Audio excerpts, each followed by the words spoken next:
যদি মানুষ তাদের নিজের কথাগুলো খেতে পারত, তাহলে তারা বুঝতে পারত যে এগুলো কতখানি তেতো। মানুষের মুখে বলা কথার একটা আলাদা শক্তি আছে। কখনো কখনো আমরা রাগে, অভিমানে বা অবহেলায় এমন কিছু বলে ফেলি যা শুনতে অন্যের জন্য খুব কষ্টকর হয়ে যায়, অথচ আমরা সেটা বোঝার চেষ্টা করি না কখনো। কিন্তু ভাবুন তো, যদি একদিন সত্যি আমাদের নিজের বলা কথাগুলো খেতে হতো, তাহলে কেমন লাগতো?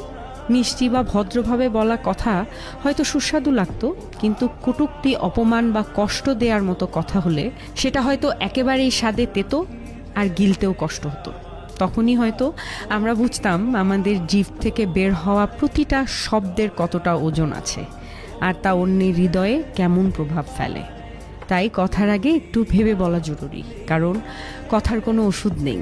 একবার বলে ফেললে তা আর ফেরানো যায় না কখনো। নিজের কথাই যদি একদিন নিজের কাছে তিতে হয়ে ওঠে, সেটাই হবে সবচেয়ে বড় অনুশোচনা।